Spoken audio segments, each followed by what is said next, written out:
So I know from firsthand experience how overwhelming anxiety can feel.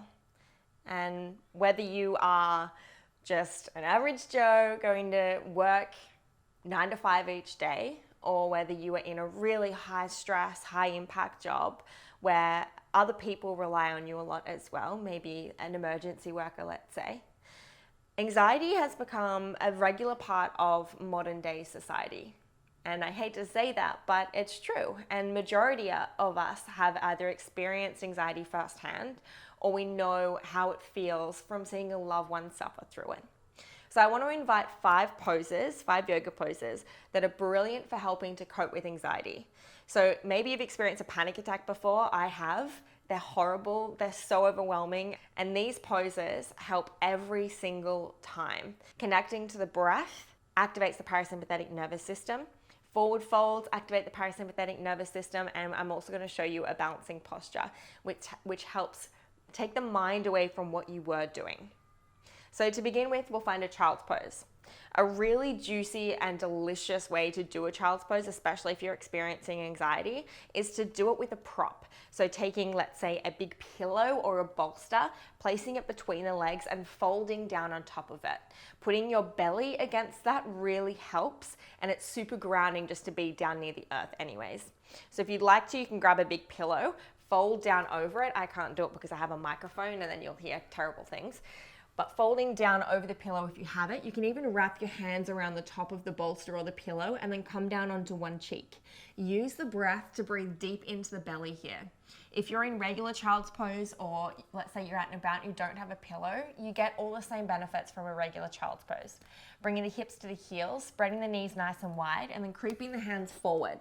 Bringing the forehead to the earth, really ground down through the forehead here. And maybe even rolling it side to side, giving yourself a little bit of a massage. Really consciously connecting to the breath, in and out through the nose if you can, and try to extend the exhales to be a couple of breaths or a couple of counts, longer than the inhale. So let's say in for 2 or for 3 if you can. Exhale for 4 or 5.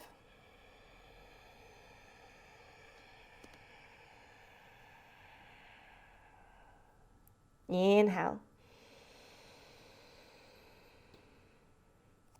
Exhale.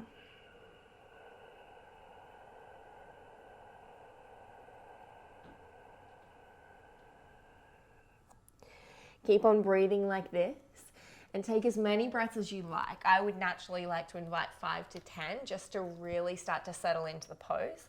Or if you'd like a different variation that's also really nice and humbling and grounding, is to take the hands between the legs, palms face up, and the shoulders then hug down to the earth and come down onto one cheek.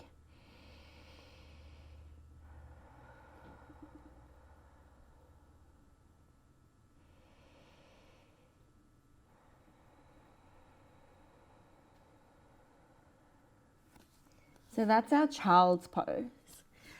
You might already feel a bit of an energetic shift, but depending on where you are, this kind of pose is sometimes not as acceptable. Not that there's anything unacceptable about doing it anywhere. Don't let anyone ever tell you otherwise, but you might not feel comfortable popping down into a child's pose, let's say in the middle of a shopping center. Up to you.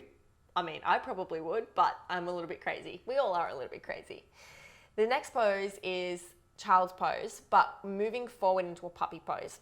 So starting from the child's pose with the arms extended forwards, you're then going to slide the hands forward, lift the hips up to the sky and melt the heart space down towards the earth. You ideally want to get the hips stacked above the knees and then really opening through the heart. So this is great because it does open up through the heart space and brings your energy and awareness here, but also because it forces you to breathe deep into the belly. For a really nice version, you can bend at the elbows, taking the palms together just above the crown of the head. Again, focusing on the breath.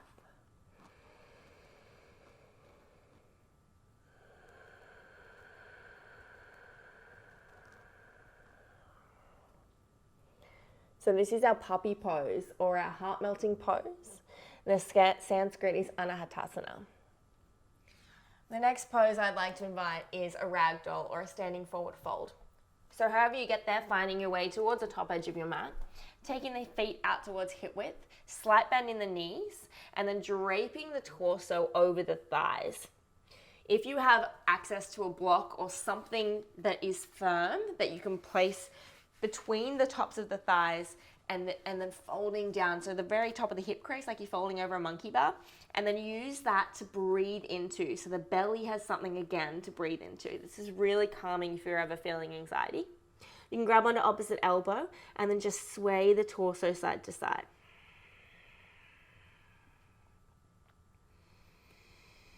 So this is technically an inversion because the hips are higher than the head and the heart. It's also really good for activating the parasympathetic nervous system, the rest and digest.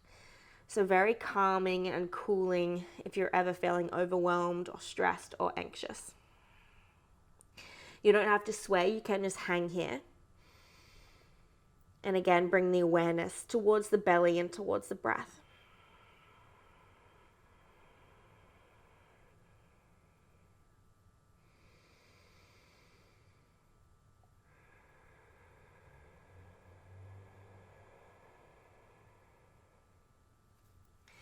Releasing the block.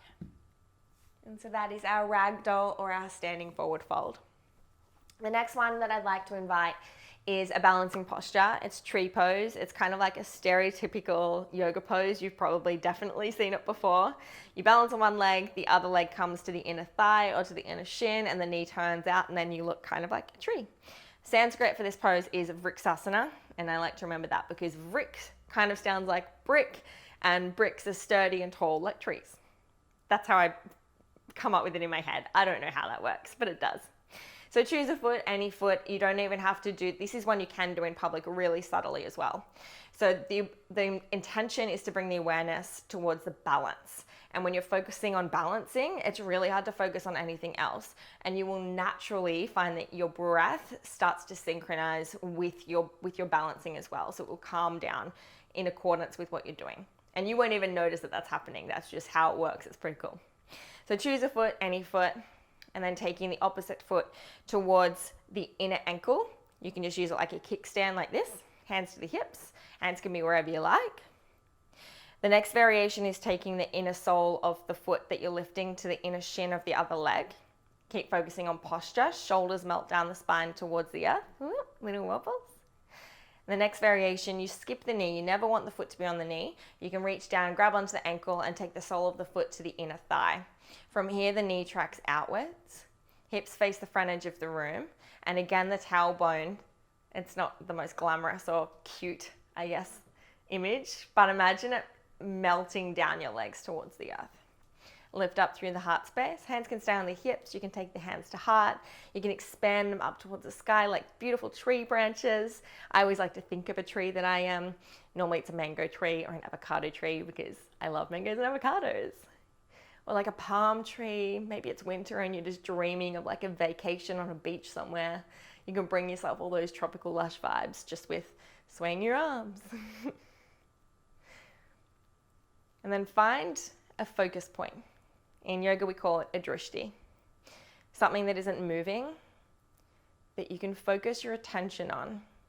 This helps you not only to balance, but also to bring your mind into a single pointed focus, not allowing any space for any of that other clutter, anxiety, and stress to move in. Inhale. Exhale. And releasing. And then we'll find the other side just to even it out. You don't have to do the other side if you're out in public or anywhere and you're just feeling really overwhelmed. You just need something to bring you back into your physical body and towards your breath so that you don't go down the trail of like a panic attack or feeling overwhelmed. But it is always good to do both sides so that you're balanced out and you're not walking around like this. So again, hands to hips or wherever you choose. Kickstand, option 1. Inside of the shin, option 2, or reaching down, sole of the foot to the inner thigh, option 3. And again, hand variation of your choice. If you want to get really advanced or technical with it, you might even be able to reach the hands behind you, grab onto opposite elbow, lift the chest up and roll the shoulders down the spine. Or maybe a reverse prayer even. So this one doesn't seem to be the easiest for my body, but taking the fingertips together to begin with, and then working your way to get the whole palms of the hands together, rolling the shoulders down the spine, and then pulling the belly button towards the spine so that you're not arching the back like this. So really focusing on posture and finding that in your tree pose. Can't remember what leg I was doing. And then a couple of deep breaths, again focusing on that drishti.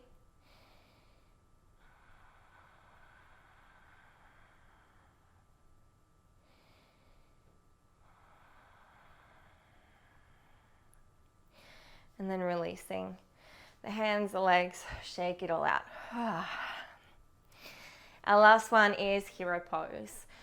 So coming down, you can choose to use a block or a prop, anything that you have nearby to sit on. And from here, you want to sit between the heels. So you don't want to sit on the heels, you want the heels to be touching the outer hips. If you're not on a block, it can be quite intense on the knees, this one, but does definitely help to soothe and to calm any worries and anxiety that you have. So if you're comfortable here, maybe taking the hands behind you and lifting up through the heart space.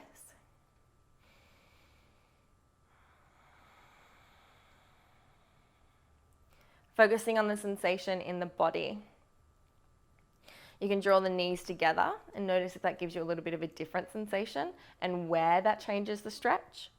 Or maybe if you have the room for it, you might even be able to fold down onto the elbows, keep lifting up through the heart space, or potentially fully down onto the back. From here, interlacing the arms up above you, holding onto opposite elbow.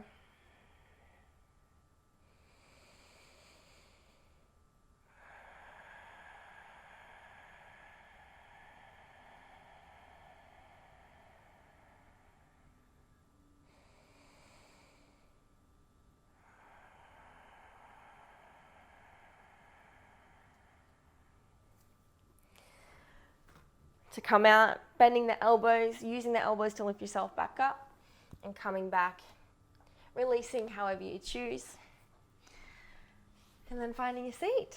So those are 5 different poses that you can try if you or someone that you know are ever experiencing anxiety.